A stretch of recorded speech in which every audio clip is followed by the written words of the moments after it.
अगर मैं आपका प्रश्न समझ रहा हूँ, तो आप कह रहे हैं डिस्ट्रैक्शन से कैसे बचें? आप पढ़ाई-लिखाई कर रहे हैं, उसमें आपकी उम्र के इस ढंग में डिस्ट्रैक्शंस हो रहे होंगे, उसको लेकर के आप सवाल पूछ रहे हैं। देखिए,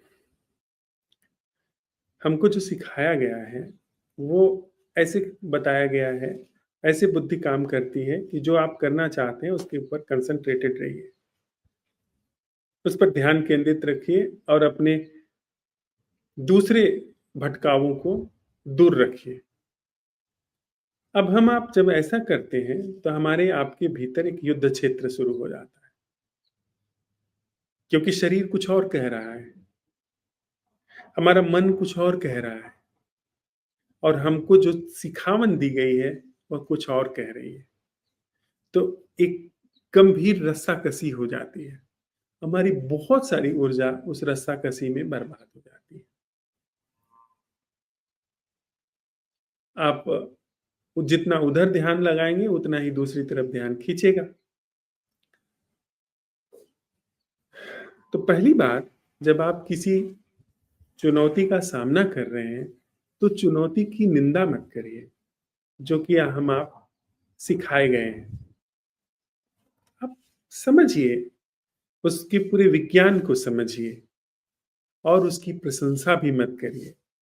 अपने चित्त को देखिए कि वो किस तरीके से एक चुनौती को महत्व दे रहा है। ये थोड़ा-सा एक साधना जैसा है, लेकिन आप कर लेंगे, आप अपूर्व कौशल अपने भीतर हासिल कर लेंगे। इस पूरे न केवल इस पढ़ाई-लिखाई के प्रकरण में, बल्कि ज़िंदगी में भी आपके भीतर एक अपूर्व कौशल पैदा हो जाएगा। ये ज़िंदगी की चुनौतियों से कैसे निपटना है। तो गौर से इसे सुनिए। तो हमारे भीतर एक रस्साकसी पैदा हो जाती है। कुछ इधर खींचता है, कुछ उधर खींचता है। इसमें बहुत सारी ऊर्जा का अपव्यय होता है। जो भी चीज़ नहीं पूरी होती है, वो चीज़ अपना जीवन माँगती है, अपनी खुराक माँगती है। तो पहली बात कि किसी भी चीज़ को बीमारी मत कहिए जिससे आप 2-4 हो रहे हैं और किसी भी चीज़ को वरदान मत कहिए, जिससे आप जो आपके सामने चुनौती के रूप में है। ये दोनों ही चीज़ें हमारे भीतर चलती हैं। हाँ, क्योंकि चुनौती को आपको समझना है। अगर आपके सामने एक चुनौती आ गई कि आपके सामने एक खतरनाक कोई हिंसक पशु और बिल्कुल क्रोध में आया हुआ पशु सामने आ गया है, तो आप उसकी निंदा नहीं करते हैं, आप उसकी बड़ाई नहीं करते हैं, आप होश में आकर के उससे बचने के लिए उपाय की तलाश करते हैं।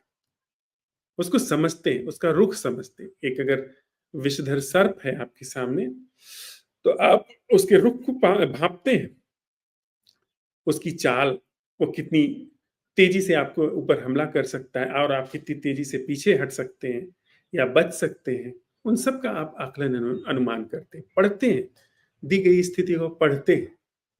तो अगर आप निंदा नहीं करते हैं, आप उसकी बड़ाई नहीं करते हैं, तो आप दी गई परिस्थिति को पढ़ना शुरू कर देंगे। मतलब चुनौती को पढ़ना शुरू कर देंगे आप। तो आपकी चुनौती डिस्ट्रैक्शन है, उससे जो आप चाहते हैं, जिसके लिए आपको तैयार किया गया है।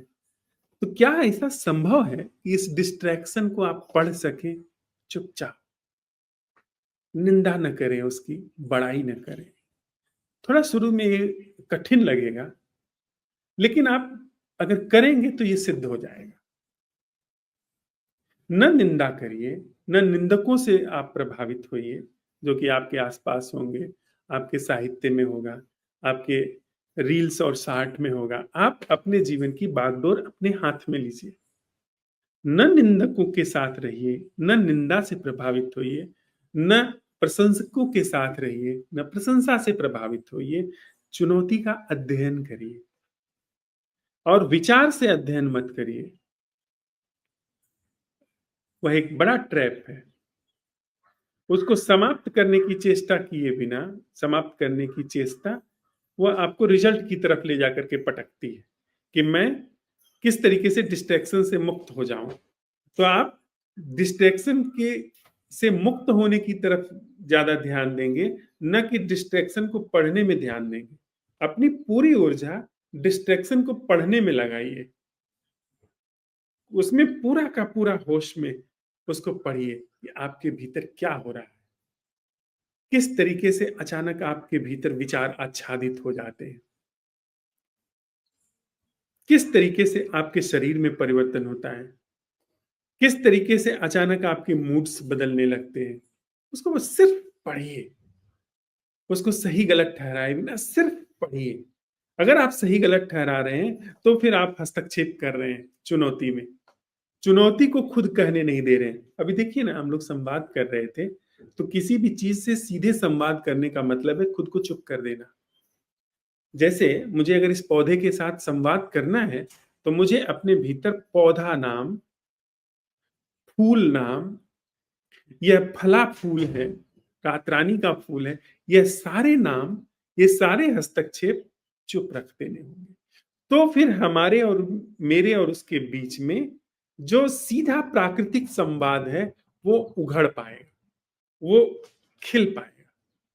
चुनौती के साथ अगर आप सीधा संवाद स्थापित कर पाते हैं, यानी अपने विचारों को एक तरफ रख करके जो चुनौती है, जो डिस्ट्रैक्शन जिसे आप कह रहे हैं नाम देकर, वह भी आप अगर नाम नहीं देते हैं, उस घटना को सीधे संवाद में लाते हैं, आपको चमत्कार हो जाएगा कि जैसे ही हम आप हस्तक्षेप करना शुरू करते हैं, वैसे ही चीजें महत्वपूर्ण होने लगती हैं, और हमारा आपका हस्तक्षेप जैसे ही समाप्त होने लगता है, चीजें ऑर्गेनिक हो जाती हैं, नेचुरल हो जाती हैं।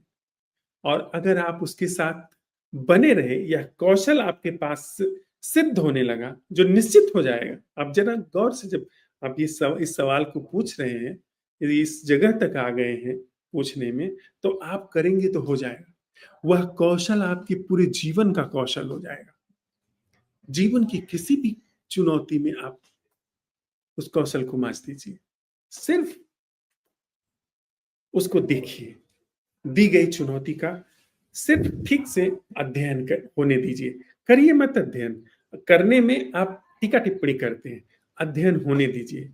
उसी तरीके से जैसे एक पौधा और आपकी आंख एक दूसरे का अध्ययन कर रहे होते हैं, बिना विचार प्रक्रिया के, हस्तक्षेप के।